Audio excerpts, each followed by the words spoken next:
There's one game that we want to talk about today. It's extremely popular across the world and is played in at least 185 countries. It's squash. Squash has a long history and is considered as one of the oldest racket games. It was played in schools in London in the 1800s, and by 1864, the Harrow School in London had built 4 courts for squash. After more than 170 years of the sport being invented, it has finally gotten the global spotlight that it truly deserves. Now, squash has been included as a medal sport in the 2028 Los Angeles Olympics. But do you know what the sport is about and how popular it really is? We know squash is a racket and ball sport. It is played either in the singles, doubles or mixed doubles categories. The sport is played in a 4-walled court. The objective of the game is for players to hit the rubber ball in such a way that the opponent is unable to play or hit it back as a return. Each game is a race to 11 points. If the players are tied at 10, then the first player to get to 2 lead points with a difference of 2 is the one who wins. Squash is quite easy and fun to play, and spectator interest has grown over the years. In fact, squash has a major fan following. It's estimated that there are over 20 million fans of the sport. Some of the most well-known squash players include Rami Ashore, Joshna Chinnappa, of course, Jonathan Power and Amanda Sobey. And squash can be played as an individual event or as a team composition, as we've said. When it comes to some of the biggest showdowns in squash, the most recent example is when India and Pakistan played each other at the Asian Games. The two teams met twice at the Asian Games. Pakistan got the better of India in the first of the 2 encounters, and then the 2 teams were head-to-head for the final. The men in blue trumped Pakistan to win the gold in men's squash at the Asian Games, and what an electrifying atmosphere that particular match had. A victory that truly delighted fans and inspired millions of Indians. Now, squash has seen a steady rise in Asia. India, Malaysia and Hong Kong are considered the powerhouses from this continent. The world is taking note of the popularity of squash, and the craze for the sport is growing in India and South Asia. With its inclusion in the Olympics in 2028, it's given Indian athletes another stage to prove their mettle. And we are excited to have more sports such as this being included at the Olympics. Even if so, for the very first time, and to shed more light on this, in our Mic Up segment today, I'm privileged to be joined by sort of the voice of squash here in India, an Asian Games gold medalist, Saurav Ghosal. He's joining us from Kolkata. He also attended the IOC session recently. Saurav, it's a pleasure to have you here on First Sports. No, thank you very much. The pleasure is all mine. I'm glad to be here. You know, the first thing I have to ask you, I know you attended the IOC session, the 141st session in Bombay. We were very envious. The who's who of the entire sporting world was gathered there.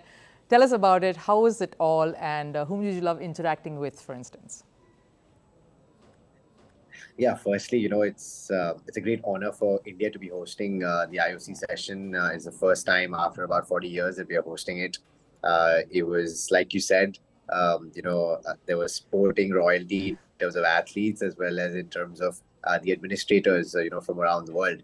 And it was, one of the first times that I've been part of a gathering like that in the capacity of me being chair of the Athletes Commission for Squash. Yes.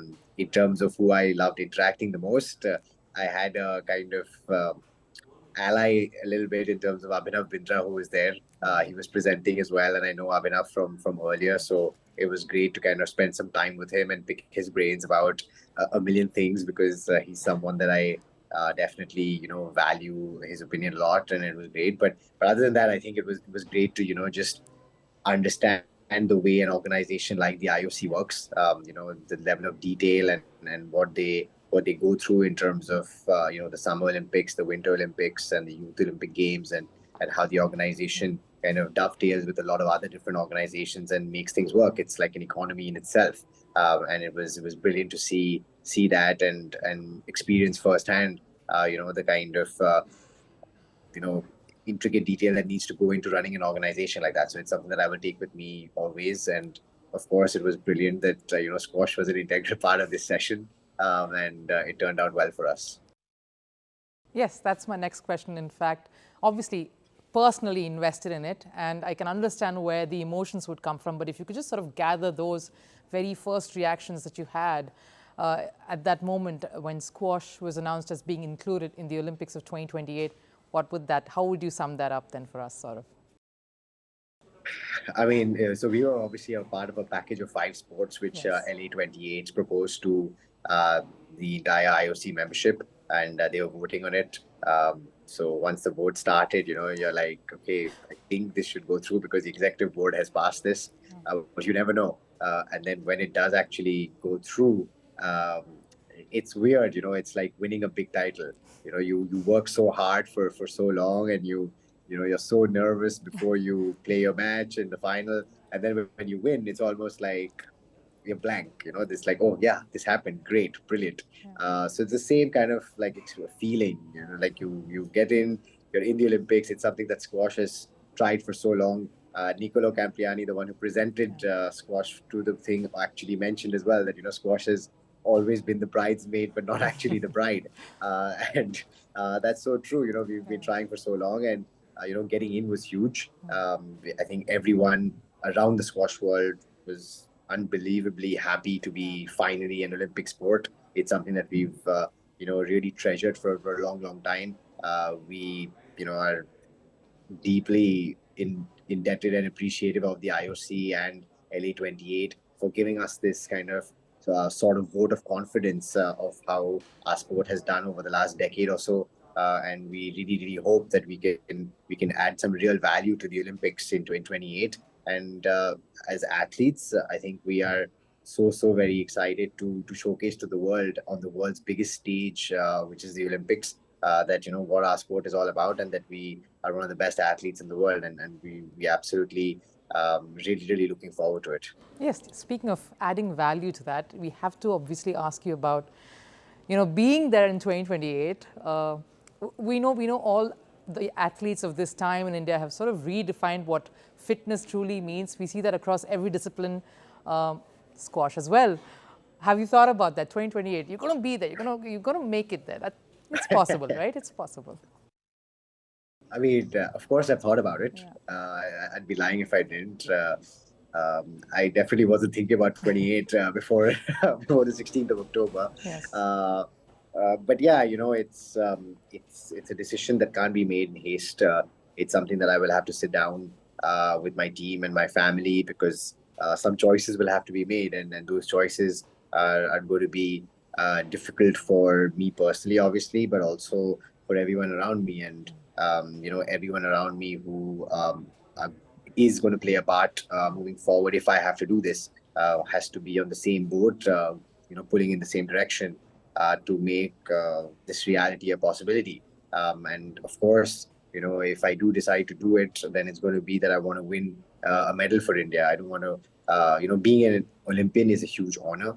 But for me, the commitment of 5 years can't be about just getting there. It has to be about first, obviously, getting there, but being in with a realistic shot of winning something. So that's something that I will have to look into. It might just be that, I do have that at the back of my mind, but I kind of take it, half a season, one season at a time, to kind of see how the body and the mind kind of progress and react to, the high levels that are required to produce at the world stage. And then, if everything goes well, hopefully 5 years will pass by in a jiffy, and we'll be in LA, and I'll be playing really well, and having a good shot at winning a medal. So that would be an absolute dream. Dreams do come true sometimes, so let's hope for the best. Yes, why not? I mean, if you've seen India's Rohan Bopanna do it at 41, you're right here. I mean, who's to say no, nothing else is possible? But to speak about the Asian Games itself, we have to ask you about that final. And, I'm sure you've sort of relived that many times in your head and spoken about it quite a few times more. But just take us through that, because we were watching it and it was just electrifying. Yeah, it's very difficult watching rather than playing. We knew that with the number 3 players playing first, that was a hard one to win. And personally for me, I knew I might be going in to my match being 1-0 down, and I was fine with that. It's been a thing that I've done in the past, so you can rerun that in your head and figure it out mentally. But then I didn't have the greatest start, and when you're 1-0 down in the tie, and then you don't have the greatest start in the second one, even though on ranking and things I'm supposed to win, pressure can play a part, and then things can go all right. But physically and mentally, I kind of felt okay even at 4-love down in that first game, and then things started to click, and obviously I kind of played pretty all right and won that match 3-love. And it was good to win that match the way I did, because I think it calmed everyone down on the outside as well. If it's really close, then it becomes harder, and especially with Abhay coming in, play the decider. It's his first Asian Games. It's important to kind of give him that sense of serenity and calmness. And that's one of the things that we spoke about the night before as well. That when we are playing Pakistan, we need to take away the edge which already exists.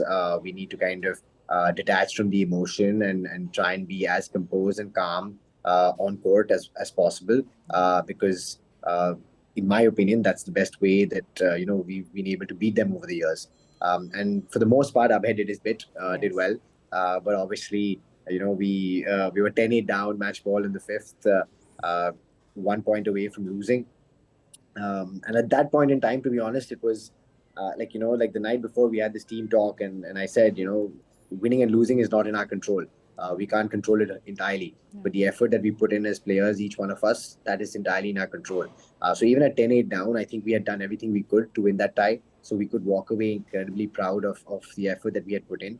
Of course, we would be disappointed, but it just so happened that he pulled it back and won that 12-10, and everything else goes out of the window. You're just happy that you've won, and it's a big win. It's winning the team event at the Asian Games. It's one of the biggest team events there is, and to do it in the way we did, it was brilliant. Abhay doing it as well, his first Asian Games, it was unbelievable. And yeah, I think for me at that point in time, it was just like, yes, we did this. This is first half of my mission, which was to win 2 golds at the Asian Games, completed. I've done well to kind of mentor these guys and then get them to where I needed them to be. So how was the team celebrations after that? I'm sure it would have been a very heartwarming, energy-packed sort of a celebration post the win. I mean, it wasn't as big a celebration as we would have liked to have, because we had the mixed doubles and the singles starting the next day. So we kind of had to quickly turn our focus. But I think internally, every single one of us was very proud. I think even the girls' team, even though they lost in the semi-finals to Malaysia, I think they put up a really, really good fight and they did really well to kind of get through. So I think it was subdued considering the scale of the achievement. But I think all of us knew what we had achieved was something very special. And as a team, I think it'll always stay with us, with each and every one of us, both the boys and the girls, for the rest of our careers and our lives. Yes, thanks, Saurav. I know you'd be cheering for the other Indian athletes, as would we, come Paris Olympics. But thanks for taking some time out and speaking to us here on First Sports. And we wish you all the best as always. Thank you very much, and thank you to everyone watching for all the love and support. It means a lot, and hopefully we will keep making you and the entire country proud moving forward. Thank you. It's the dream of every cricketer, the ultimate glory. Few manage to keep their date with destiny. But for many, it's been heartbreaks and a cross to bear. The Holy Grail is here in India. I'm Rupha Ramani, and First Post brings you the ringside view. We bring you the Cup of Dreams. Cricket World Cup coverage like never before.